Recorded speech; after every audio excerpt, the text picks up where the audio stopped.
All right, guys, Brian here, learning silver and gold, and I wanted to do an update because it's been a while since I posted, and I kind of wanted to talk about that, some of the reasons why, and just some things that's kind of changed for me over the years a little bit. So first off, some of y'all that kind of followed the channel a while back, you might have heard me talk about being laid off for my job, and so that was a big part of it where I had to kind of slow down on purchases and stuff like that for a while. And so I'm glad to report, I since then I was laid off for about 4 months, and unemployment and stuff like that. Although it was really ended up being a blessing in disguise in a lot of ways because I was, first off, I wasn't really happy at my last job and stuff. It was kind of wearing thin, and so it was a really I was already looking for a job anyway before that even happened. And so, not only that, I want to talk too. It was actually something I was really nervous about at the time. I was kind of stuck in the company 401k, and so when the layoff happened, then I started researching into gold and silver IRAs. And so I found a company for that a while back, and then I was able to move my money over. It took a little while for them to officially get the metals into their vault, if you will. But finally, that had transpired, and I felt, more secure. I mean, not 100%, but I definitely it made me feel a little bit better knowing that I had, actual money put aside, if you will, for so-called retirement, which retirement's probably an American dream now. To be honest, the so-called retirement just means you're a Walmart greeter. But I think it was something that I was praying about going into that, and also like I said, I was looking for another job anyway, and I'm glad to say now I've got a new job. I'm much more happier, making more money actually there as well, and so I'm still pretty new there. I've been there about a little over a month and stuff. So as I get my finances kind of back in tip top shape again, I'm planning on getting gradually kind of work my way back into purchases. And so, with that being said, I just got off the phone with my rep at with the IRA, and because I've been really thinking about reclaiming some of my metal in my IRA. Well, with that said, yeah, he did confirm that yes, I can do that, and I just got so I gave him a dollar amount. I just kind of said, hey, what if we just try to do $7,000 worth. Now it is taxable on my income this year, but with the fact that I was unemployed for 4 months and just getting a kind of a pathetic unemployment check, then I was kind of thinking about the numbers there, and I thought, it'd probably be a good year where it's not going to hurt me if I can do that transaction before by December of this year, and it won't know I won't notice it that much. So anyway, I'm going to work with him to do reclaim around maybe seven maybe 8,000 somewhere in there probably of silver and gold that they'll actually ship it to me from my IRA. So because the thing is in stacking community, I'm sure everyone's heard if you don't hold it, you don't own it, right? And so there is a part of me that gets nervous relying on other people, even though I understand they say that it's in a vault and blah blah blah, high security and all that. Well, is that security good enough to keep the government's hands off of it? Because that's the little trick there that I think we have to be very careful with. And again, I think it's still safer than the stock markets and all this and the 401ks.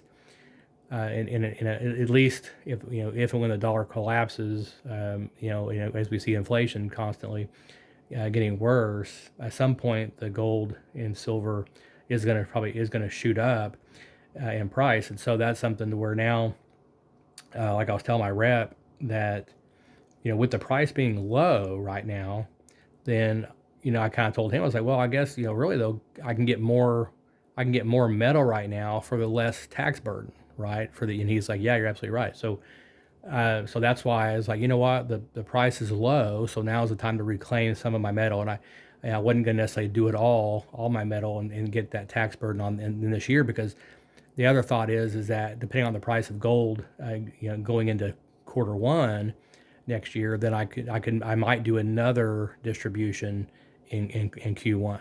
So that's kind of the thought process for me. So I'm really excited. I'm going to work with him tomorrow to get the paperwork started on the distribution, and we'll have, I don't know what it'll look like in terms of how many coins of what, gold and silver. Probably do more gold, and then a little bit of silver. That's kind of the thought right now. But I'm gonna work with him the next day or so to try to get that figured out and stuff. So I'm excited about that. Also, now this is kind of my collection right now, and this is, what I have has changed a lot when I got started several years back, and when I started the channel. If you've seen my channel before, you know that you know, most of this isn't what I had at all in the beginning. In the beginning, I was really, I kind of got to where I was really focused on, I would say more high premium stuff. I was doing Eagles, I was doing Libertads, I even had some of the Queen's Beast, stuff like that, right? In my journey of learning about, silver and gold, I will say that, I took some lashings on some of the premiums, especially when I went back in to trade it in and things like that to do other things and stuff. And so one thing I learned to me is that, I don't. I want to make sure that on my stuff that I have, I want to make sure I've got stuff that I'm not, afraid to trade in when I need to. I want to make sure I've got stuff that I'm not like, so in love with. Oh, I've got to have this, Queen's Beast, or whatever it is. This, I used to have I had the whole collection of the Germania mint, those, I can't think of the name of them now, but I had the whole, like pretty much the whole collection of those, and they're beautiful coins. Don't get me wrong, they're beautiful. But, my stash is, my stack is really for emergency situations. That's primarily what it's for. And it's for, for the collapse of the currency. That's really what my goal is in stacking is for that purpose primarily. And so, and you could say, if you want to call it retirement, like I said, that just means Walmart greeter today. But so but with that said, like I said, I had kind of shifted over to focusing more on the 90, more of like a 90%. I do, I love Mercury dimes if I can find them. I've got one roll here completed. I've still got some more here, but I'm still working on those. And a while back, I did start getting into just the coal, Morgans and the peace dollars and stuff. See, there's nothing fancy on this. I mean, as far as the shape, that it's in, I'm not too worried about that because I'm just looking at this stuff really as, not, basically like a 90%, 90% silver. And it's also recognizable stuff, recognizable coinage.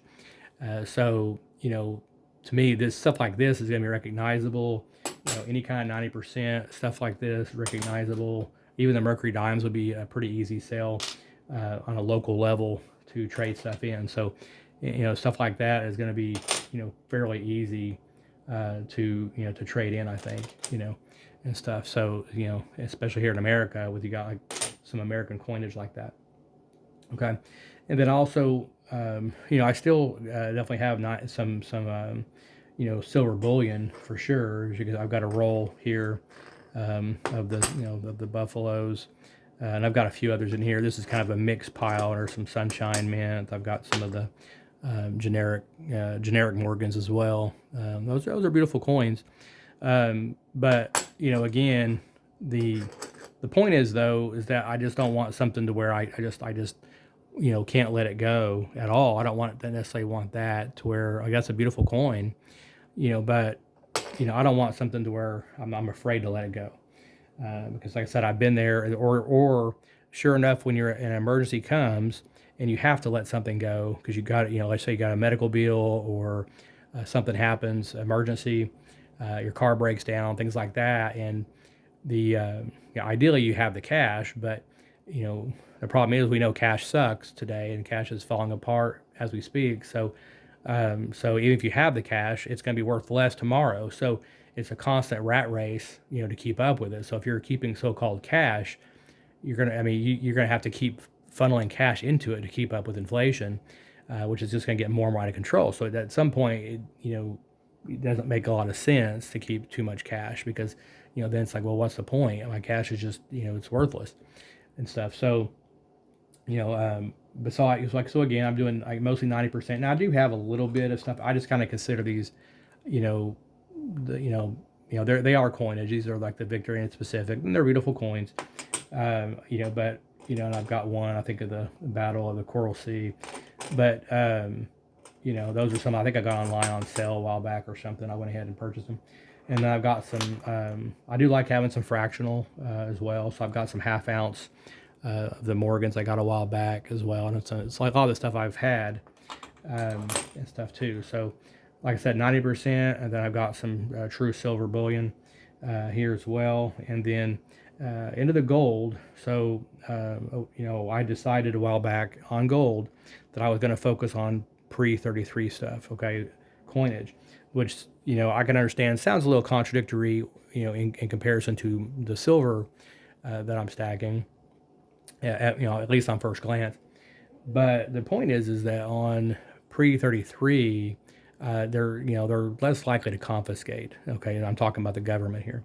So they're less likely to confiscate this because this is what the people that are wealthy are gonna focus on and stuff. So they're going to be, because like collectors and wealthy, the millionaires, the billionaires, and the politicians and all that, they're more likely to be, stashing this kind of stuff, if not bars or whatever, the bigger stuff. So right stuff. So and these are let's see, sovereigns are one of my favorite coins actually. Anyway, and stuff. If you can see that, I can't see the camera. There you go. So let that focus in there. But the sovereigns are these are definitely one of my favorites, and they're a beautiful coin and stuff. So I do enjoy these, but at the same time, again, it's on one level, it's like I want to be able to at the same time not be afraid to get rid of it. Okay, and I do have a half. I do have like there's a half sovereign there as well. If you can let that zoom in there a little bit. And then I've got these little bitty ones here are dos pesos. And these are a good way if you haven't got into gold yet. If you can find these either locally, I've been buying them locally. I had a local shop here a while back that was having these quite often. And these things are like they're small, but you're talking $100. It's roughly anywhere from like they're at least back then they were going for about anywhere from 90 something to 100, maybe a little over $100 a piece. So it can be an affordable way to kind of get into gold and avoid some of stuff that's there obviously there's some premium on it, but it's not anything too crazy. And you can and like I said, I've got like 8 of those that I've kind of been able to stack up, and stuff. And nice thing about this is kind of another fractional way of doing it, to where it's not bullion, so it's not quite so predicated on the spot price. Okay, when you're dealing with the pre-33 gold and some of the foreign coins, stuff like that, it's not quite as set on the manipulated bullion price, and that's one reason why another reason why I like the pre-33 gold. It's not going to fluctuate as much as if I were doing regular gold eagles and stuff like that. Then you're kind of beholden to the market, and those are based on contracts, as really nothing to do ultimately with the true gold price. And again, if the government's going to come in and confiscate, then money that you don't hold, i.e. IRAs, things like that are in some kind of mysterious vault somewhere that you've never actually touched or been to. All that kind of stuff can be relatively easily confiscated by the government.